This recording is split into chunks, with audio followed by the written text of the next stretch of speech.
Hey there, this is Dennis Anyone with Dennis Hensley. It's a podcast about making things up and making things happen. I love talking to creative people. I think art and creativity make the world go around, make tough times bearable, and boy, are we in some tough times. It's, the 11th, 12th of January as I'm recording this. I've been sick since the 1st, so my voice is a little not great, and we are a few days past the fires in Pacific Palisades and Altadena and all over California, but they're still going. We don't know what's coming.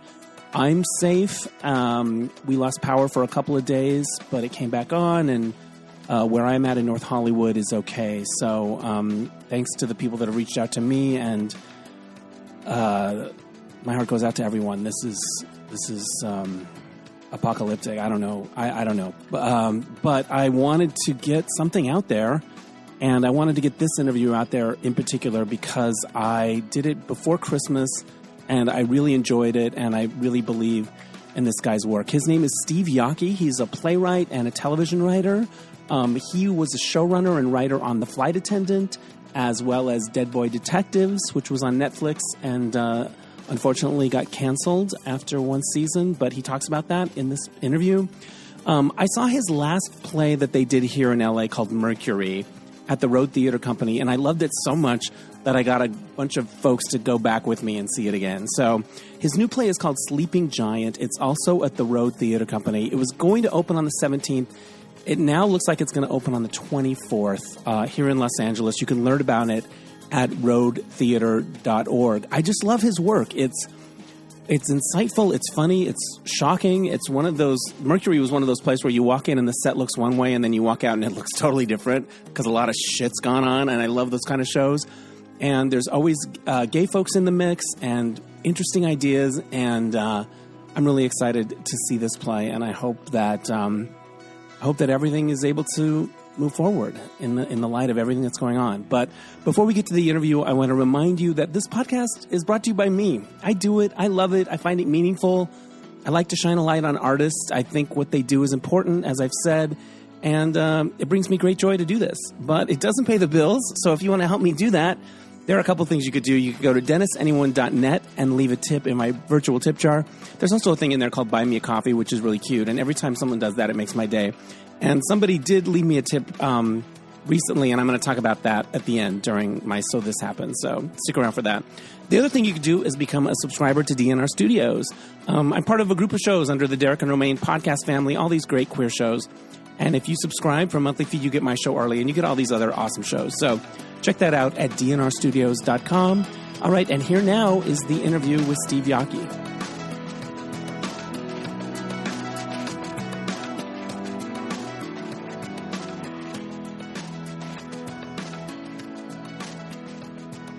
Joining me now from Los Angeles, it's Steve Yockey. Welcome to the podcast, Steve. Hey, it's a pleasure to be here. I'm connected to you because I know the director of the show, Anne Hearn-Tobolowsky. I saw her recently, and I mentioned the show that you did previously with her at the same theater company, Mercury, and yeah. I saw it twice. I loved it so much that I organized a group to go see it again. I actually did a flyer on Canva to invite people to come see Mercury. So I was like, oh, he's got a new show. I really want to talk to him. And also I love how you go back and forth between theater and TV. So there we go. Talk to me about this new show. I read the script and I can't wait to see it. So how would you describe it? I would describe it as Sleeping Giant it's sort of a darkly comedic drama. It's about when we need something to believe in and what we're willing to sacrifice of ourselves in order to believe in something. The play itself is about authoritarianism. Yeah. Although, and all the different ways that it finds its way into people's lives beyond just, politically. Right. And so I was trying to capture that, but at heart, it's about a lake monster and the effect that the discovery of a lake monster has on a small town. I was reading it and I was like, oh, there's a little Stephen King in here. It's a little Spielbergian in this sort of fantastical way. And yet those are not theater references. Like sometimes I would imagine producers would read your scripts and go, wait, how are we going to make that? How are we going to pull that off? In Mercury, there was a bear that was on stage and something happened with the bear. I was like, do the sort of set pieces or the sort of, I don't know, the things that are hard to pull off in a space, do producers love that about your stuff? Or do you love that? Or is it ever a thing like, can't we just have 4 people on a couch, you know? No, well, I mean, you can have 4 people on a couch, just not in my play. So, like, if you want to, so I'm not out here I'm not out here holding a gun to people's heads, telling them that they have to do these things. But spectacle is a huge part of theater for me. Yeah, and I feel like if you get to see something that feels a little bit magical happen on stage during a play, that's great, because that's one of the only places where you still get to have that feeling. And it's because audiences give you so much in the theater. They're willing to do the work and lean forward and really kind of lean into what's happening. So, I mean, for me, I think that stuff only enhances the storytelling. Like, if someone would say, like, in a musical, when people can no longer contain their emotions with words, they break into song. Right. And in my plays, when the play can no longer communicate what it's talking about with things that are familiar, it embraces spectacle to get those ideas or those points across. I'm not afraid of metaphor. I'm not afraid of making a mess. Yeah. I think stage managers like me least of all. But honestly, to your point, I think that maybe there are literary managers in the American theater who read my play and go, oh, do we really need this? But there are artistic directors, like, are the people that sort of go, that question, how do we do this, makes them excited. Right. It's a challenge. They love that. They're like, okay, how are we going to pull this off? Especially smaller theaters with limited budgets, and it takes a lot of ingenuity. But I made a note. Well, honestly, just real quick, sorry, just because you brought up Mercury, just to give the note and Anne credit, it's not the hardest part about Mercury is that the stage is a revolve. Yeah. Like, they had to build a revolve. Like, yes, gutting a giant bear and having someone crawl out of it and, like, you know, covered with innards and blood and stuff is very, like, creature shop special effects, and it required ingenuity. But I think the hardest thing about that play is it's built on a revolve, and it sort of needs that set to work right.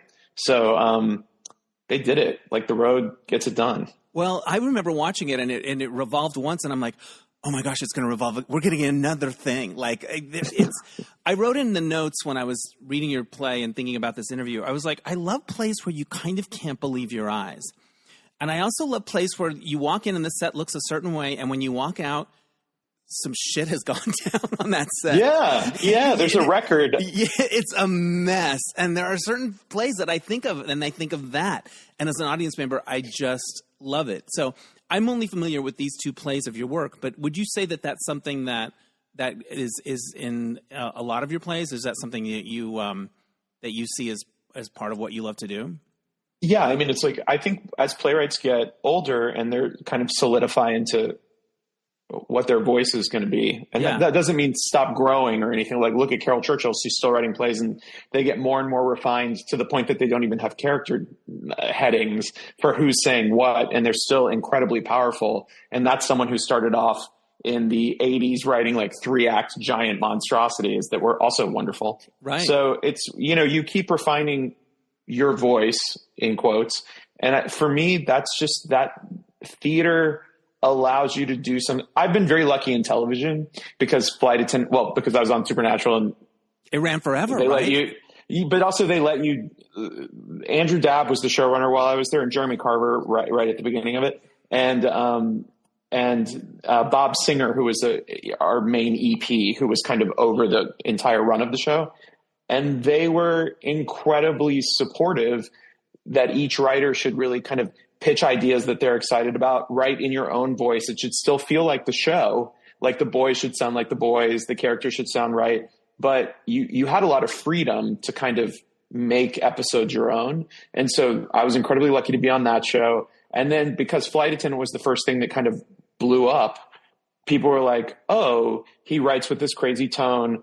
Now we're just going to ask him to do that. So the things that I get to do now are very exciting, and I don't have to kind of explain my tone anymore. Right. But in theater, like I write television and film for other people, and I write theater for me, like instead of going to therapy. Like I write theater for me about things that like in my life that I'm like, I see something or I'm watching the news, which, you know, just gets worse and worse, but I'm watching the world and kind of going like, I don't understand that. And I'll start kind of walking around with this, like, what is that? Like, why do people act that way? Or what is this thing that keeps happening? Or like, I don't understand why we, you know, still have so many fucking guns when kids keep getting gunned down, like things like that. And it kind of like sits in the back of my head and kind of collects things as I walk around, like a song or an image or an idea, or what if it rained blood, or like what, you know, these kinds of things. And then at a certain point, it all just kind of goes, and then the play comes out. And so it feels a lot like a chicken laying an egg a little bit. I love that. So you start, in terms of your playwriting, you start thinking about, these are the ideas I want to explore. And then just pieces start to come to you, characters. Because when I write narrative stuff, I tend to write twists on my own life. I don't have I'm not thinking fantastical. I'm not going to write about wizards, And so when people can create a whole world, I really admire that, because it's not the way my mind works. I will say there's something, go ahead. The thing that what you just said. Yeah. But the thing that I think is super fun is my plays start in a world that looks very much like our world. And then as the play unfolds, you kind of, the audience feels like, hopefully, if I've done my job right and everything's firing on all cylinders, it's sort of, you feel like you're in good hands, like good storytelling hands. And you kind of, there are certain things you do in the first scene of a play. You teach an audience how to watch your play. Right. This is how people talk. There's a lot of overlapping dialogue, so I need to catch on to it. Or this is a world where this can happen. Or Marcia Norman was my thesis advisor at NYU, and wonderful playwright, wonderful writer in general. And she used to say, like, you have to make a deal with the audience. You have to tell them somewhere in the first scene when they get to leave the theater. Because that's when you do that. If I have, like, let's say, for instance, I have a play called Bellwether where a 6-year-old girl goes missing.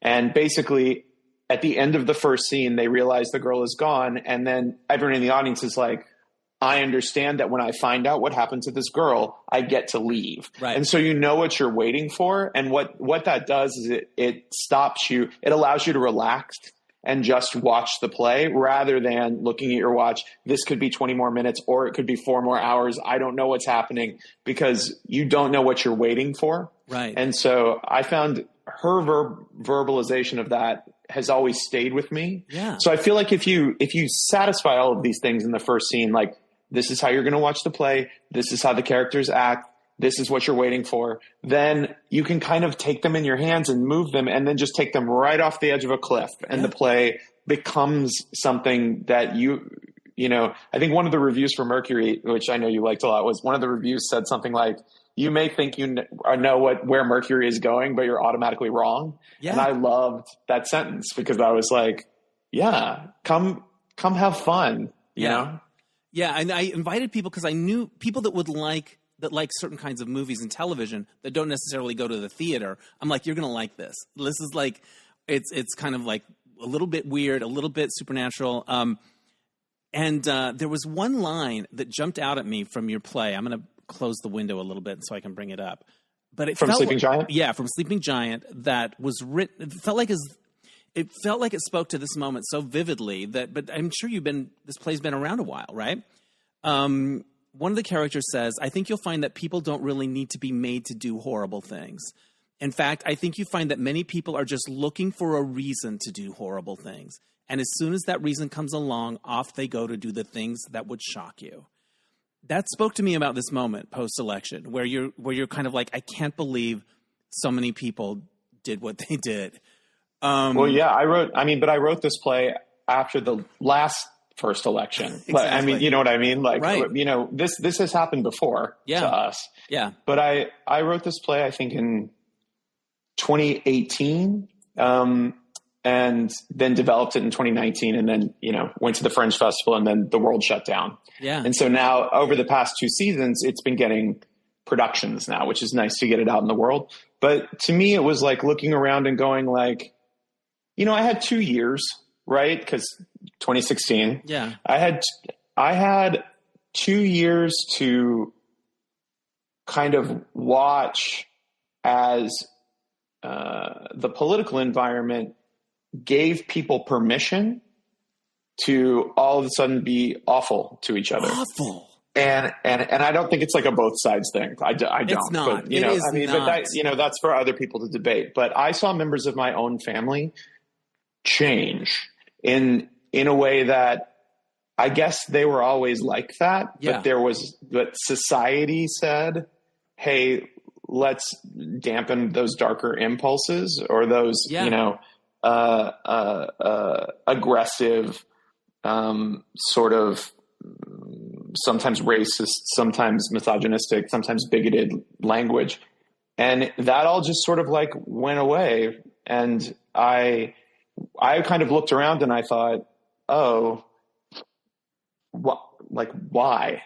Like, why was it just that one person had to be like, yeah, it's fine. And then everybody was like, okay, good. So and just off to the races. Ready to jump on that board. Because I think the first time around we could kind of delude ourselves into thinking, oh, they didn't really know what they were getting, or, whatever. Their economy was challenged. No, we all know now. The criminality was part of the appeal. It wasn't a feature. It wasn't a bug. It was a feature. Like, I keep thinking of that essayist, I think his name's Andrew Serwer, who wrote that essay, The Cruelty is the Point. Like, that's the point.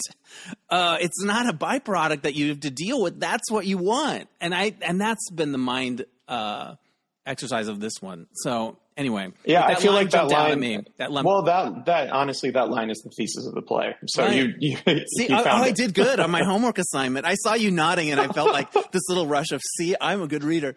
But I will say this, talking about what you're talking about before, where your plays go, there were a few lines I was reading and I was like, wait, did that just happen? Wait, did he just say that he did that?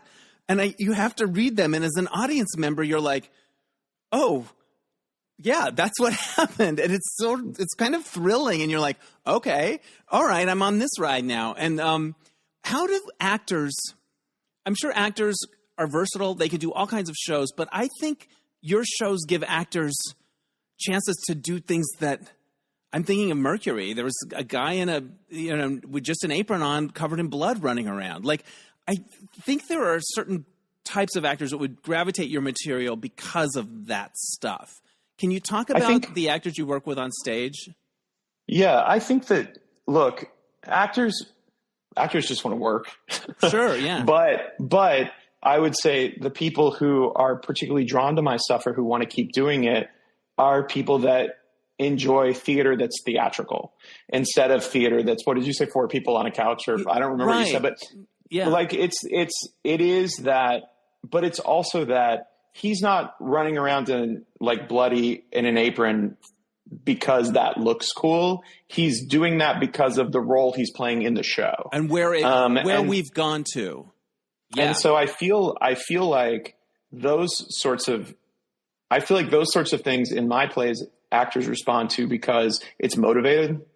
Yeah. I don't put wild and crazy things in just to make the audience go, like, I'm the characters are on a journey and the world gets stranger and things get darker or more aggressive or more spectacular. Yeah. Step by step. And so as long as you're like holding their hands and you don't fuck them over, screw them, whatever. You can say it. It's all good. Yeah. Well, I said it. As long as you don't fuck them over, then they'll keep trusting you and they'll go with it.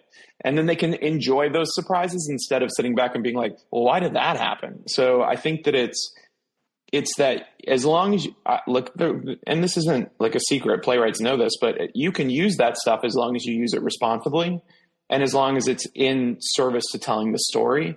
If you're just putting it in to make people have a reaction, it's like young writers. Everybody's first play, not everybody, but largely everybody's first play has like a dead kid or someone commits suicide, or it's something that comes loaded with emotional stakes, right? So that you don't actually have to do that with dramatic action. Like when somebody shoots themselves on stage, everyone's going to have a visceral reaction to that. And then at the end of the play, they're going to be like, oh, it's so powerful and moving. And you're like, yes, it was. But you didn't actually, you were like, you were coasting on something that had built in emotional gravitas to it. Whereas then as you write more and you kind of get in tune with your style, whatever that's going to be, you learn how to use dramatic action and character building to accomplish those things, as opposed to the entire thing rides on like a kid dying, or the entire thing rides on someone shooting themselves, or you know what I mean? An issue that's fraught and full of emotion, or straight from the headlines or whatever. Like it's more, the stakes are earned within the context of the play and built to, which I think is cool. And I love that you get actors that you could see that they were loving it. And I would talk to them after the show, and you could tell that they were just having a great time. So I was excited to see you coming back with this one. When you set out to be a writer, was it playwriting that was your big thing? And then the television sort of came after that. Do you remember when you first thought, I think I want to write. I think this is what I want to do? I stayed away from it for a long time. I think I wrote like really terrible poetry when I was in high school, and like, won little writing awards and stuff for my poetry. Sure. But I went back a couple of years ago and read it. It's very bad. That's all right. It's very bad. No, but it's very much like, you see what I'm doing here, right? I'm being a writer. Like it's that side. It has that vibe to it. But I think I always stayed away from it because I found it so, powerful and seductive in a way. And I was going to be an economics major, and I was going to just work at a corporate job and all this stuff. And in college, I started, just kind of flitting around the theater department at our school, even though I was in the College of Business. You were theater curious. I was theater curious. I was definitely that. And then I ended up writing like a 10-minute play, and it got into the Kennedy Center American College Theater Festival, the regional, which is a program for colleges. And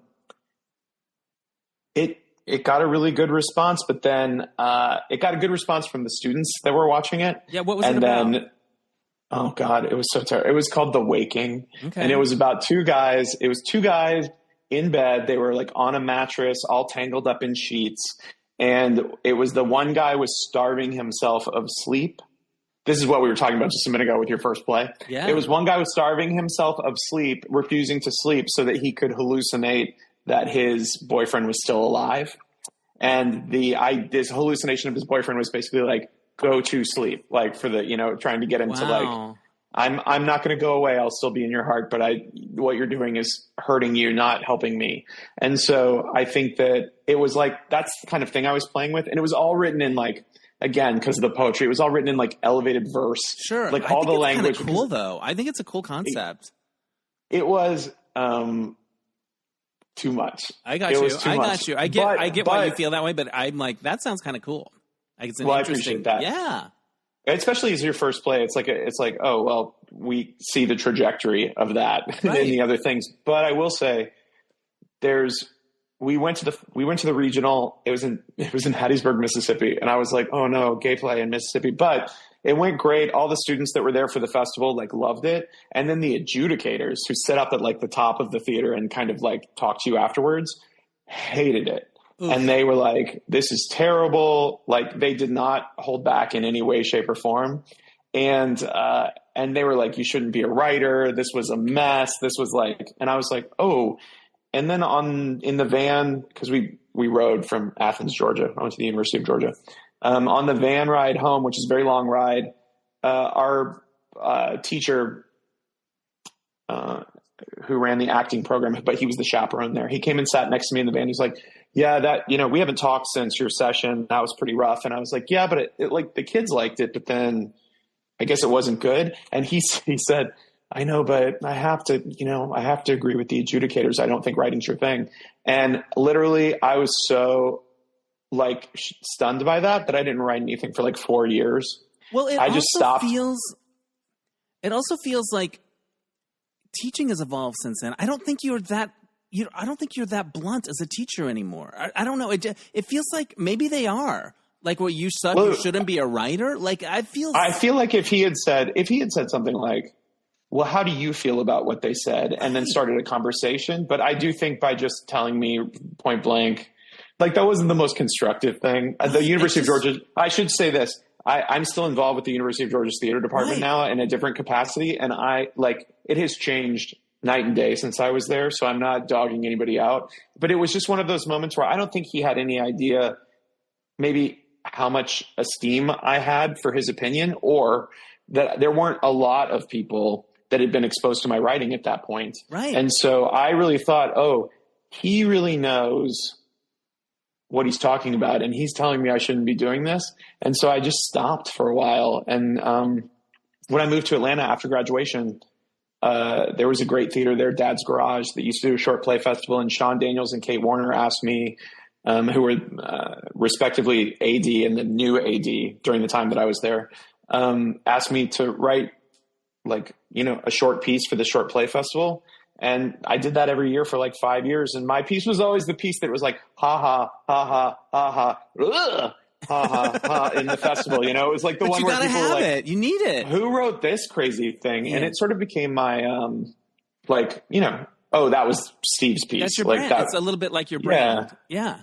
And I think then when I got to NYU is when I learned for grad school is when I started really paying attention to the language we use when we talk about our writing, how to talk to actors, how to speak to actors in a way that's constructive and not do it the way that it's in my head, because the way that's in my head isn't as good as what this group of people together will.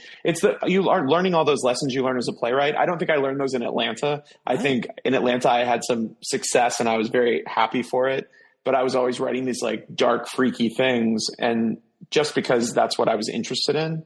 And I think when I got to NYU, I started writing about things that I had questions about or things that I wanted to understand better. And the plays then all of a sudden became less polemical and more like, what do you, audience, think of this thing that's unfolding in front of you in this space? And I think that's when the play started. And that's also, NYU is also where I kind of learned the lesson to, very famously, Paula Vogel has that exercise where she's write a play that can't be produced. And then there's no such thing. People will figure out how to produce a play. Yeah. But for us at NYU, I had this great teacher, Liz Diggs, who was in Playwriting 1 at NYU, grad program, she was like, you didn't come here to, get gold stars, and you didn't come here to get patted on the head or to be reinforced that you're so great. You're all good writers. You all could be better. So write the thing that you're most passionate about, most excited about, regardless of whether you think it's going to get produced or not, so that we can talk about that. Yeah. And that had such a huge, my first play that I wrote at NYU was called Octopus, and it got done around the country. There was a beautiful production at the Magic Theater in San Francisco when they still had the Sam Shepard Theater, the space. Yeah. And it got published, and that's how I got agents and all this stuff. And it came from me sort of going, let me stop trying to deliver what I think people want and instead write about the things that I'm confused or obsessed with. Right. And, it's a weird lesson because I had to learn it again in television, and then I had to learn the same lesson again in film. And so it feels like you would think that lesson would just carry over naturally, but I guess I'm not built that way. I need to get hit a bunch in the head. Right. Well, no, with theaters, real artists, but TV's different, and they need to appeal to these quadrants, and I've got to give, you know what I mean? I could see talking myself out of that lesson in each of these different avenues for sure. Well, and there's the weird thing too of what does the, this network's looking for family comedies this year, or this network's looking for their own version of Blue Bloods, or this version's looking for their own version of The Mentalist. And sort of that's good that that's what they're looking for. But I think the attitude for writers, yes, pay attention to that. But then our job is to go, oh, you're not even looking for this, but it's going to be amazing. Yeah. Do you know what I mean? I'm going to bring you something. If you're looking for a family comedy and everyone's bringing you family comedies, then I'm going to, first of all, you don't want my version of a family comedy. That's not going to be, it's not going to go, that's not going to go down smooth. And then I'm going to bring something completely different and maybe surprise you, or you'll surprise yourselves by going, oh, this will fit. like with what we want to do. This is cool. And sometimes it doesn't work that way, but like I said, I've had a lot of good luck and a lot of supportive executives. I like which that. makes a huge difference. No, that's amazing to hear. But you had enough faith or enough desire to pursue playwriting to go to NYU, right? After Georgia, like you were like, I'm going to do this. So that's a big I went step. into I think when you spend a couple of years after undergrad in the real world and you're like, I'm going to be a playwright. Like I moved to New York. I did all this stuff. And then I didn't write anything for 9 months in New York. I just worked a day job and then went home and was sad at the end of the day and did not like living in New York City. And after 9 months, I ran out of money and I had to move back to Georgia. And I was like, wow, I just moved to New York and spectacularly failed because I was walking around the city going like, oh, I wish that I could just pull up some people that knew me. I mean, I still know these people, but they're not here on the podcast with us, obviously. Because I would walk around and be like, oh, yeah, I'm a playwright. Yeah, these are the kinds of plays I write. And I write this. But I wasn't writing anything. And I hadn't written anything since I left Atlanta the first time. And I didn't know how. And I didn't know anything. Yeah. And so I moved back and, worked at Borders Books, then did a theater internship and all this crazy shit. And started writing. And then I started kind of finding what does it mean? And Atlanta just feels safer. Like it's a safer environment than New York.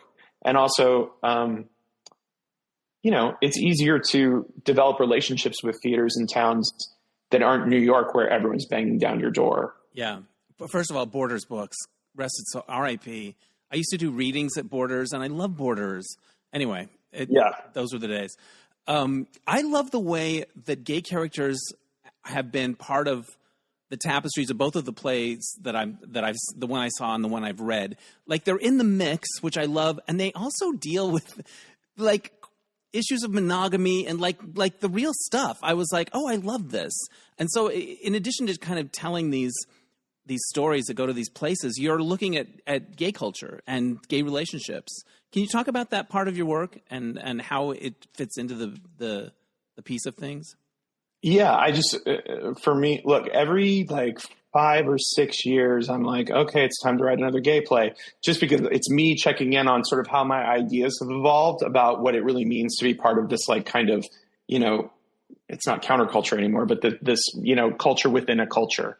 And, but I do think that society on the whole, I mean, we'll see what's about to happen with the new government administration, but society as a whole seems to have moved forward in a way where I can write these plays now and it can be an entirely, and at the director you mentioned at The Road. Yeah. She directed Mercury. And the reason I let her direct Mercury and let them do Mercury is because before that, she directed another of my plays there called Reykjavik, which is structured like Sleeping Giant. It's 7 short plays that all kind of avalanche together to tell the story. Right. And it is to a character gay. Like every one of the plays is about gay men or women. I'm very proud that the second to last one is a love story between 2 women where neither of them die, which is a big feat for lesbians in theater to survive to the end of a play. That's right. And so it's like one of those things, but they're talking about issues that are true to gay men and women, but also can be understood by a larger audience. And so it went over really, really well. I remember it ran for a while and I never got to see it. I'm kicking myself now. Yeah. Well, I just think that, they just do a good job, and Anne understands my work. Like she responds to whatever that is and knows how to translate it to the stage and to help the actors translate it to a stage. I very much go in once they've had a couple days with the script to answer questions and hear some things and give thoughts. And then I come back around tech. Yeah. And just to kind of check in, and then I come back for opening, and I trust Anne and I trust that process. But for me, it's like, I have lots of straight friends and I have lots of gay friends. So as I look around and move through my life, and I realize I live in Los Angeles and I work in the industry. So there's going to be a mixed bag, but so that's what gets reflected in my plays. And quite frankly, it's what's reflected in my TV shows is sort of the world that I see around me. The world I see around me isn't full of straight white men. So You know, they only get a piece of my plays. They don't dominate it. Yeah, they pop up. They make cameos. I'm so excited to see this play mounted on stage. I'm curious about how the television thing started. How did you first get into TV from the playwriting? It was after NYU, and I was doing a residency at Marin Theater Company, like a year-long residency that was sponsored by the National New Play Network. Yeah. And so my expenses were covered, and I was like living in Soma and like reverse commute over the Golden Gate Bridge, like against traffic in the morning, and like Marin Theater Company all day, come back, reverse commute at night, gorgeous San Francisco spreading out in front of me. But it lasted. Yeah, but it lasted for a year, that Tales of the City. And then I didn't have any money, and I couldn't live in San Francisco anymore. Yeah. So I was either going to move back to New York or Atlanta. And my theater agents were like, look, we've got a relationship with this agent in Los Angeles who's read some of your stuff. Why don't, you've always said you wanted to write for TV. And I was this is what I was talking about, the lesson that you have to kind of learn. Yeah. I was like, oh no, other people get to do that. Like other people that feels very far away to me. And they were like, well, look, he's going to set you up with some meetings. We don't know exactly what's going to happen because you write crazy shit, but why don't you like go take a couple meetings?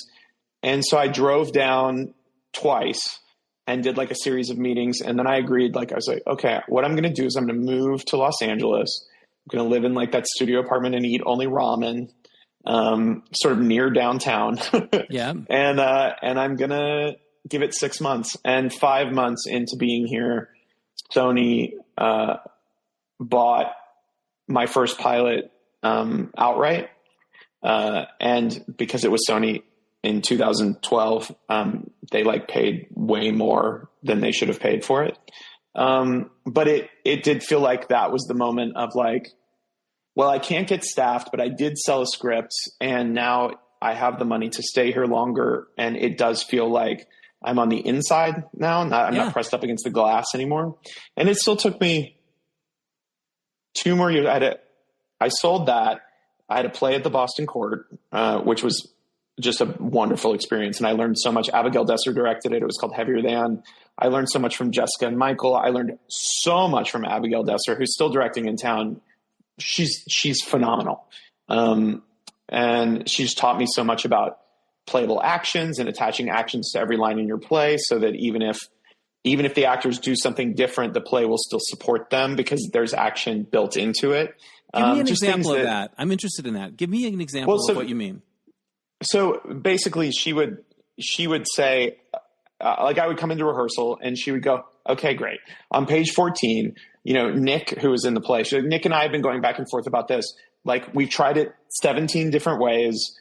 Nothing is working. So just tell us, like, what is the intent of this line? And I would be like, oh, I just thought it'd be like a cool thing for him to say. And she's like, all right, well, Nick can't do anything with that. And I was like, right, but every line doesn't have an action attached to it. And she's like, why not? And I was like, oh no.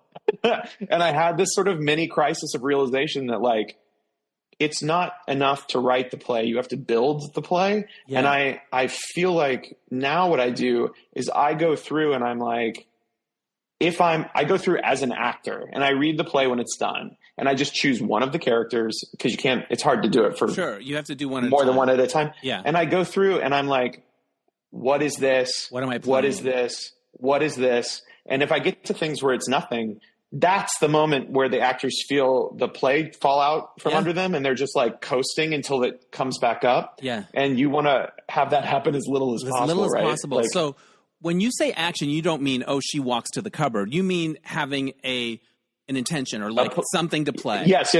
For an actor to have a playable action. Yes.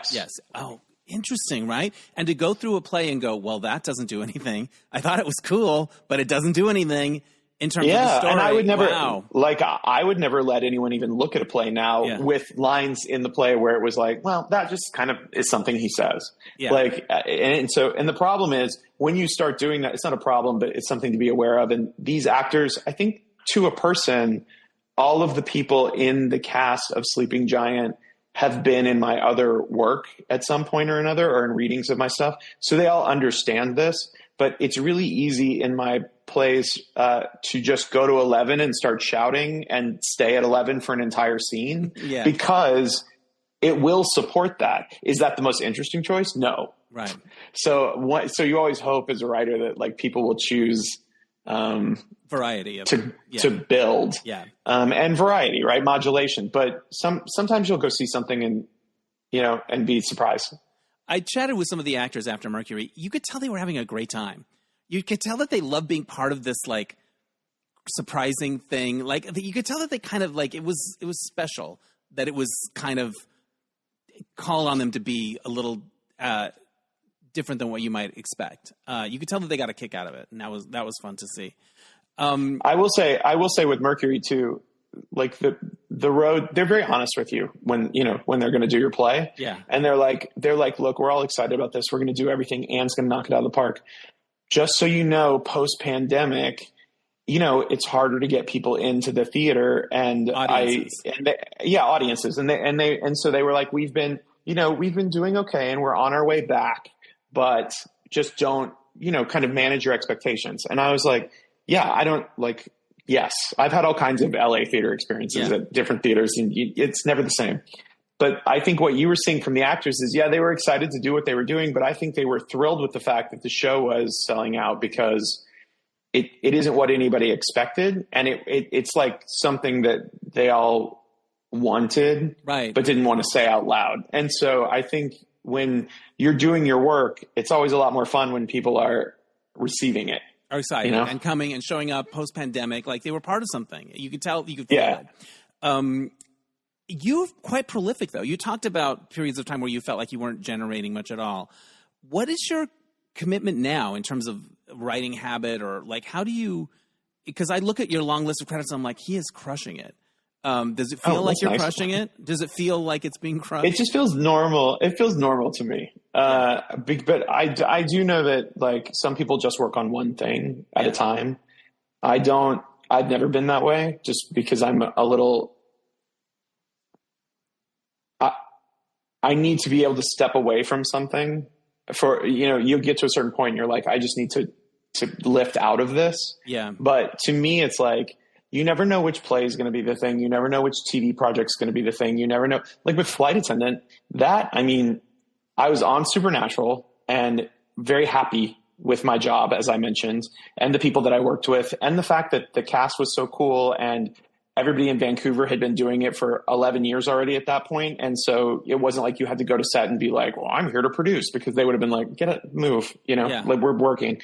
And so it was very much like, when you were on script or when you were on episode or when you were pitching at the beginning of the season, you needed to be in the office. Otherwise, you were very free with your time. So I could travel around the country and like see my plays or work on new stuff or like, wow. And also I had a pilot at the time that I thought was going to go at Fox. And I think Fox thought it was going to go at Fox. So when I got the ask for like, hey, they're doing this adaptation of the book, The Flight Attendant. They're very open on the adaptation. They don't know what they want to do yet, but it's with Kaley Cuoco. She has the book, and they want to hear a pitch from you. I just thought to myself, well, I'm on a show that I love, and I have this other show that's probably going to go. But if they want to hear from me, this is an opportunity to just kind of like, well, first I read the letter. Like the letter that they sent with the book, because it's a very it's not straightforward. That's not fair. It's a thriller. Right. There's not a lot of comedy. It's a lot of her sitting in rooms thinking to herself, I hope I don't get caught, around the planet. And it doesn't have a lot of humor. It's a page turner, but it doesn't have a lot of humor. Yeah. And so I was like, I can't believe Kaley Cuoco is going to, this is what she wants to do. And then the letter I read that they sent afterwards, which was like, hey, so obviously this book is very intense and it's like, it's a really good thriller beach read, but because we have Kaley, we want to infuse comedy into it. What we're thinking is something like Dostoevsky's Crime and Punishment meets Fleabag, which is the most amazing sentence anyone has ever, it's crazy, right? Because your brain goes like, what? Yeah. And so I was like, oh, okay, well then I'm going to pitch something bonkers. And then I just went and did that. And this is what I say, we have to learn the lesson over and over again. It's like, I would have, had I really been like, I need this job, I would have been so careful. Right. But instead I just was like, there's a whole fucking Trojan horse play in her head for the entire thing. And like the dead guy's alive and his throat is slit, but he's talking and like, this is what's happening. And people just kept saying yes all the way up. And like Kaley was like the boss at the end of the video game. And I was pitching it to her. And like 2 minutes in, she stopped me and she looked over at her executive and was like, can we hire him? And her executive's like, you can do whatever you want to do. And she's like, great, you're hired. Keep going. And I was like, I just thought that was such moment. a cool, because she just works. She operates from her gut. Right. She knows when something's right for her, and she made a decision. And that, like, I was like so blown away in the moment that I was like, okay, well, let me keep going with my little pitch here. So a lot of those crazier things in the show were yours. They were not in the book. Well, the book doesn't have all the stuff from her childhood. The book doesn't have the Mind Palace isn't in it at all. Amazing. Once Alex dies at the beginning, he's just gone. That's it. So, but when you sit down as a writer with a book and you're figuring out like, okay, this works as a book. Yeah. How do I make it work as a television show or a movie? Lots of times you have to like figure out how it's going to move on screen, because that's your responsibility in the adaptation, instead of just adapting the story. And like, I couldn't put her on camera for 2/3 of the show, just sitting in different hotel rooms going, I hope nobody catches me. She had to have somebody to talk to. So I just turned her insides out. Yeah. And I think that it all came together really well. I was really proud of it. But getting the chance to do that, I don't think I would have, like I said, if I wasn't comfortable where I had been, I wouldn't have pitched what I pitched. Right. If you felt like the stakes were so high for your life, like you needed it, you might not have been as bold. But I guess the lesson is now the next time that I do need it, I just need to pitch bold. Yes. I need to be bold. Yeah, that's the lesson. This is a dumb thing that I will share with you, but it's related. I recently got a dance agent for dancing. I used to dance and now I'm doing it again. And a friend of mine was a choreographer on a project that I self-taped for. And he told me later, he goes, find a moment to get in the camera and show your personality. Break the rules. Because they send out the rules. You should do this and you should be framed like this. Find a moment to do that. Yeah. And because they're seeing 1 million people and everyone's a good dancer, it's fine. They're not going to find a way to stand out. And it's kind of like what you did with your pitch. You're like, find a way to kind of be bold, because you have to separate yourself from everyone else in a way. But what I would say, that's perfect advice for your friend, because as someone who's now casting off of tapes, you're looking for the moment where the person shines through. Yes. Or makes the choice that is different. Right. And that's not always something you can quantify when you're saying like, here's what we're looking for from this character. Right. I can tell you this, like Annie in The Flight Attendant was a completely different character until Zasha Mamet walks in the door. And I was like, oh, fuck, I'm going to have to rewrite this entire character because what she did was exactly right. Yeah. And I was like, there it is.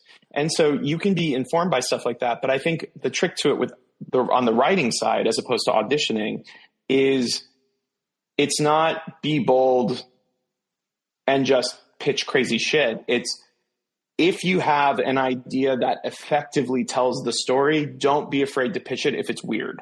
Right. Do you know what I mean? But it's connected it can't be totally out of the blue.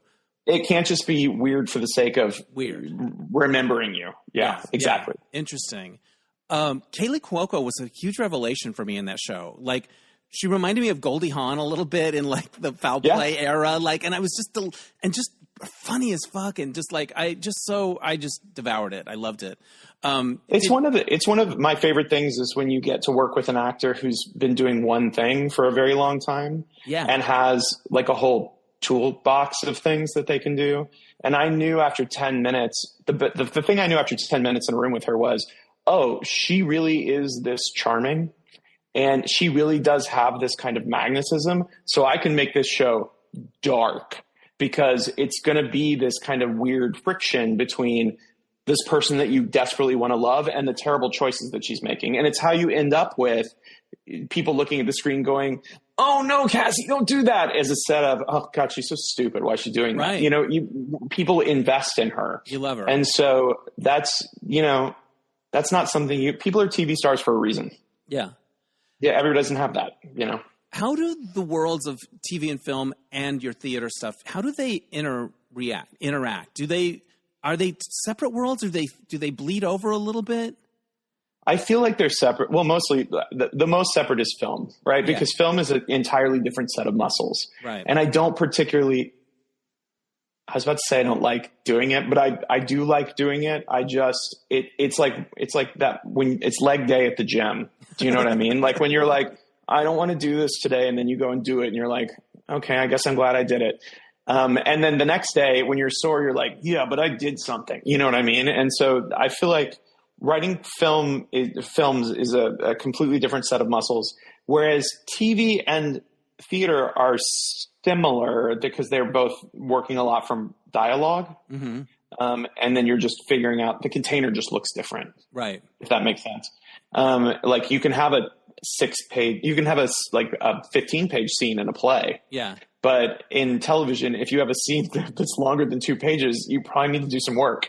I think the longest scene in all of the Flight Attendant was in season 2, episode 6. It was the scene with Sharon Stone as Cassie's mom. And that fight they have in the kitchen, I think that scene is 7 pages long. And it was the longest that was the longest scene in the entire thing, because really that whole season turned on that scene. Genius casting, by the way. Genius casting. Well, she came to us. Amazing. Like she's at the beginning of the season, she was like, she told our casting director, John Papsadera, who's amazing, that she really liked the show and she would be interested if there was something for her. And our response was, well, we're doing this story with her mom. Like, would she play Cassie's mom? And the answer was yes. And then it was just, she was really she was game for anything. We had like a great 90-minute Zoom and then a second Zoom where we just talked about who the character could be beyond the limited screen time that she had. Right. And then she showed up on set with a completely realized character. She showed up with a human hair wig that she paid for that made her look more like Cassie, like all these things that she put into it. Sharon Stone brought her a wig from home. That's cool. No, she had her own wig made. She had it made. Yeah. And she, because it was important to her for the character, and she showed up and she was like a total pro. It was just such a cool, I think it was a cool experience for everybody. And, but that's like, that's one of the big differences is like you have in plays, you can kind of take your time easing into things. And in television, right, each scene is get in as late as you can, get out as quick as you can. Yeah. And so unless you're intentionally slowing down, then you want to keep it moving, I think creative careers have ups and downs, right? And then you have moments where you're working on a show and Sharon Stone's there and you're like, and the kid in you is like, I can't believe this is my life. And then I bet there are moments where it's like you're getting the crap kicked out of you or things aren't happening or whatever. How have you managed the roller coaster of that? Not well. Thank you for saying that. No, well, no, I think this is what I think for the is most part, yeah. Yeah. For the most part, I think that people around town would say they've had positive experiences working with me, but that's because I'm very much someone who likes for a writer's room to be positive and productive. I think I want set to be positive and productive. Right. And I feel like my job as a showrunner in the writer's room or on set is to give people the space and resources they need to do their very best job, whoever that is, if it's a department head, if it's a person in the cast, and to not try and cajole people into doing exactly what I think it should be, because you end up with much better things. And that's my theater background. Right. But I also just think you get, you get better work out of people if they're happy coming to work, as opposed to people who are scared to come to work and operating in an environment of fear. Right. Crying in the car. Yeah. But I will come home where it's just like me and like a friend and my dog and be like, I want to murder everyone. Like, right. And you that's where I kind of get that. And there's moments where you are about to fire off an email or about to fire off a text, and you just have to stop and think this is going to make me feel better for 2 minutes. and it's going to create an even bigger problem for me tomorrow. And, people in television are very famously like, oh, that's a future us problem. Like, we don't have to worry about that now. We'll worry about it when we get to production, or we don't have to worry about it now. We'll worry about it when it comes around with the network. We'll fix it in the edit or whatever. And I'm like, I've been future me enough to know that I want past me to stop doing that. Like, I don't want, so I think that the new, so when people say like, oh, that's a problem for the future, I'm like, no, it's a problem that we figure out now so that it doesn't become everybody's problem in the future. Like right now it's a writer problem. Yeah. I don't want it to become a writer, production, actors, department heads problem. Yeah. And so, you just try and be honest. And I feel like the other thing is that you treat everybody with respect. And then you also you have to have that sort of, personal fidelity enough to go, I think there's a problem here, and I'm not going to wait to see if it metastasizes. I'm going to go ahead and try and correct it now. Yeah. And I think that's, you have to tackle that stuff and not hope it'll slide by, because it's only going to make your life worse. Yeah. You gotta nip it in the bud, I guess. You had Dead Boy Detectives not recently. Yeah. Yeah, this year. Doesn't feel like this year, but it was this year, April. Time is so weird now, post-pandemic. And I read that it's not coming back. It got canceled. Is that right? That is correct. But I just saw so much on my social media, so much outpouring. It had. What must that have felt like for you to see, to go through that and then see the way that people felt about it?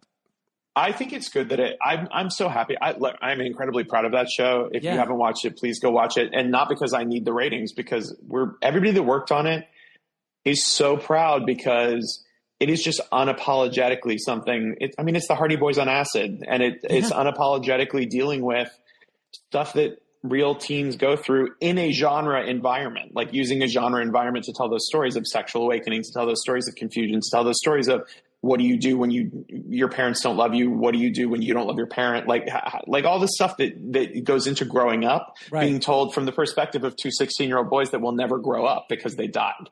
And so it's such a strange lens, but it provided just a great canvas to tell this amazing, 8-episode story. I feel good that season 1 feels complete when you get to the end of it, because the worst thing would have been to end on a cliffhanger and be like, now you don't get any more. Right. So at least we got to do that.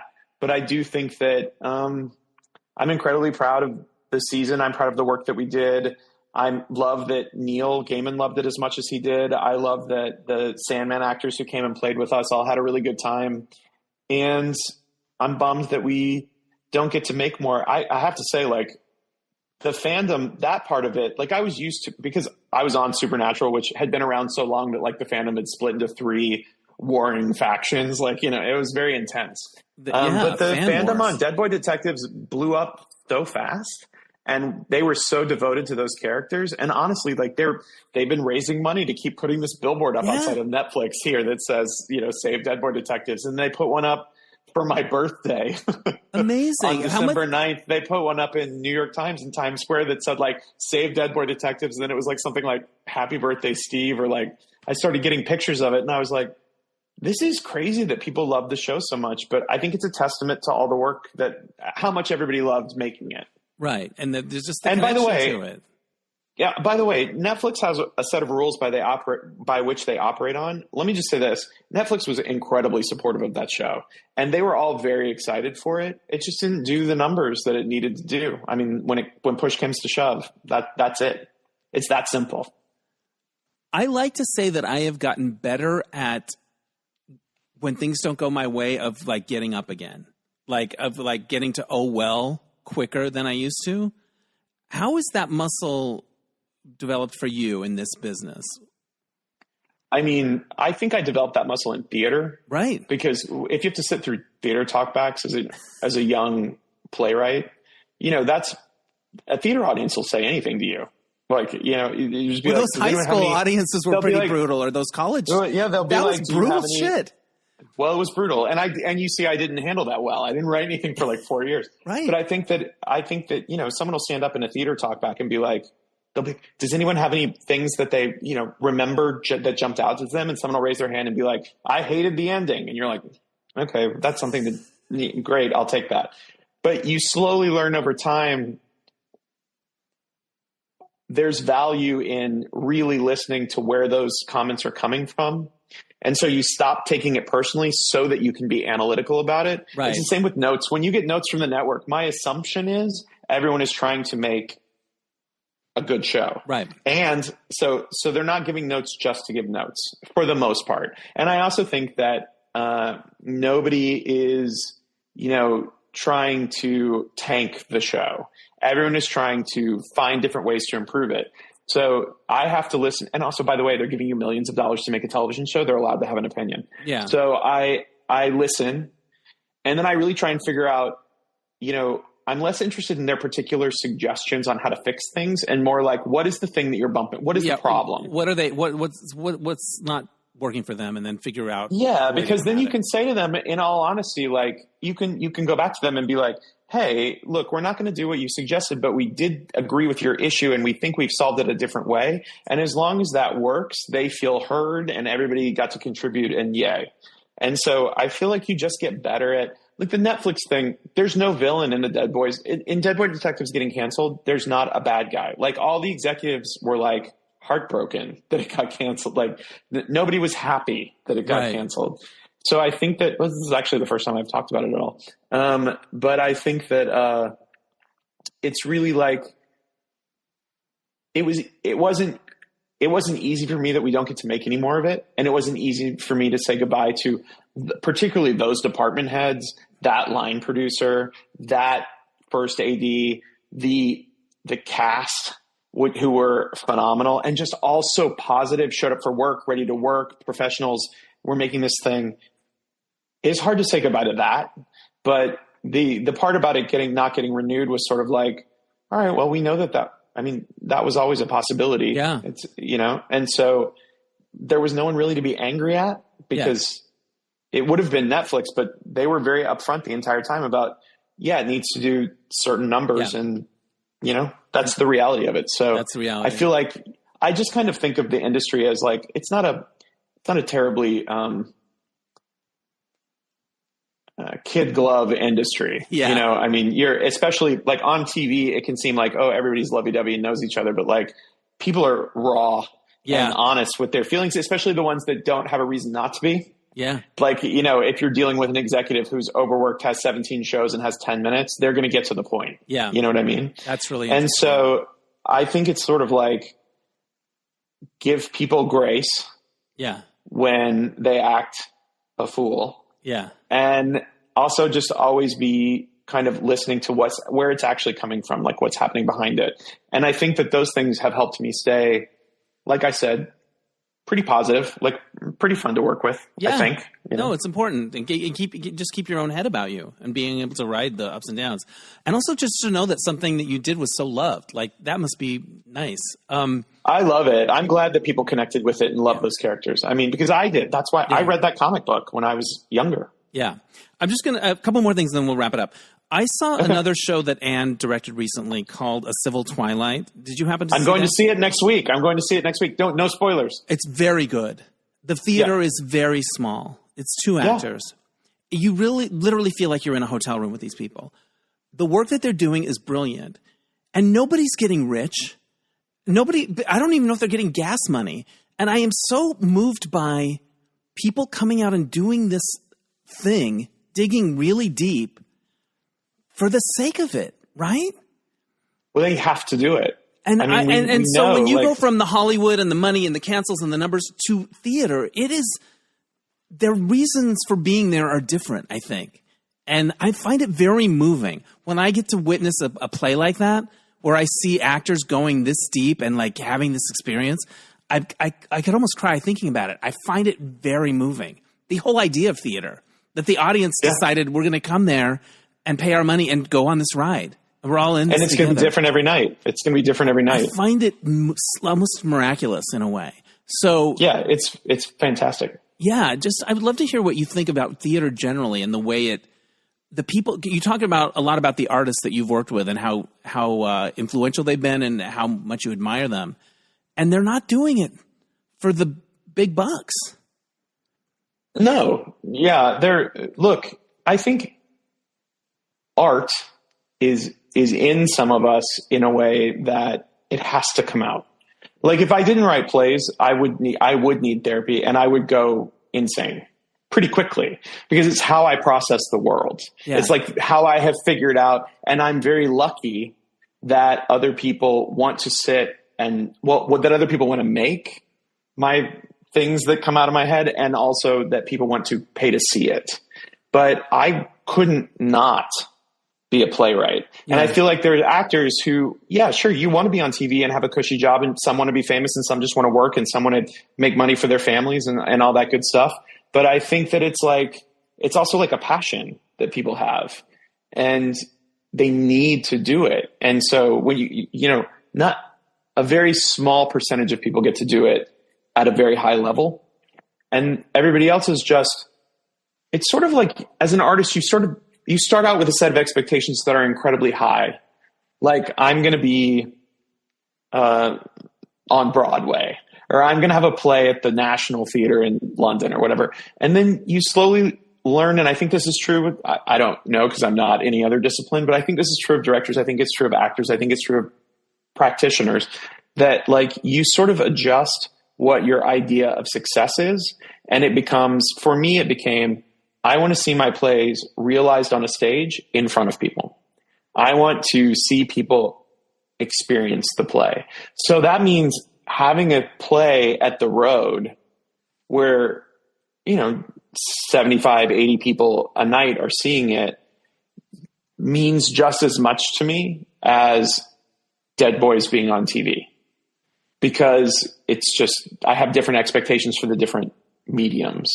But I do think it's, passion keeps theater alive. And certainly passion keeps not-for-profit theater alive, because not-for-profit theater is a monster. Like, not-for-profit theater, there's no money and not enough resources to go around. So it will, if you are passionate, it will suck every ounce that you have out of you and then some. Yeah. But I've seen, like, I can think of like 5 or more shows that I've seen in the last year that were very small. Nobody made any money. That had profound effects on me, and some of them I featured on the podcast. And I just, every time I have that experience, I'm so grateful for it. And your show was one of them, and I can't wait to see the new one. Reminding everybody that the play Sleeping Giant, it's giant, right? Not plural. Yep, just one. There's only one. There's only one giant, right? Season 2, more giant. It's at the Road Theater Company, roadtheater.org. Here's my final question. And you've already sort of touched on it, so you may not have anything more to say, but why do you write? That sounded accusatory, the way the tone. It was a little like, Why don't you stop?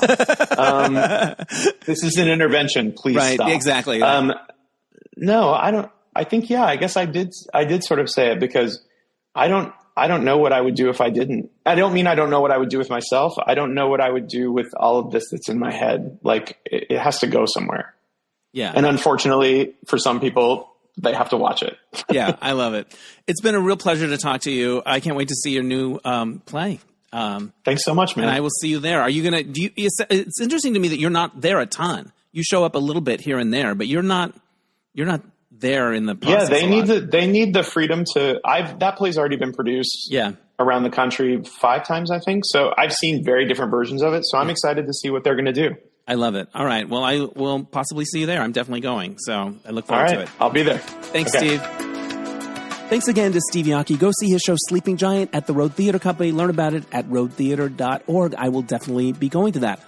All right. So this happened. I wanted to leave you with a couple of positive things. So there's so much bad stuff happening. So 2 things. One, I saw the movie The Last Showgirl with Pamela Anderson and Jamie Lee Curtis. And I was sent a link to it, and I loved it. I loved it. It really spoke to me. She's wonderful. She's someone that pursued what she loved, and then at a certain point, the check comes due. And boy, do I relate to that. But if you get a chance to see it, check it out. The way it looks is cool, and it just, I loved it. I loved it. And the other thing that happened is I got a virtual tip and a nice message from a listener named Eric, who has been listening, who's been listening to me since the Comedy Couch days. And he and his partner Eric, they were always Eric, and they would always support us. And the other day I was doing my gratitude list, 5 things I was grateful for. And I don't even know if the fires had happened yet, but I was sick and things weren't looking great. And I was like, ugh. And I was like, I need 5 things. And then I got this tip and it was like perfect. So it went right on my gratitude list. I'm going to read a couple of lines that he said. Congratulations on 20 years of Mismatch Game and 10 years of podcasting. I've been a fan of yours since Comedy Couch, and we would write, and he tells me that. And then he writes, your joy and enthusiasm, even during challenging times, is a true inspiration. Thank you, Dennis, for hours and hours of entertainment. Looking forward to 20 more years of movies and more. That's the part I wanted to highlight, movies and more. So movies and more, excuse me, I'm not even going to cut that out.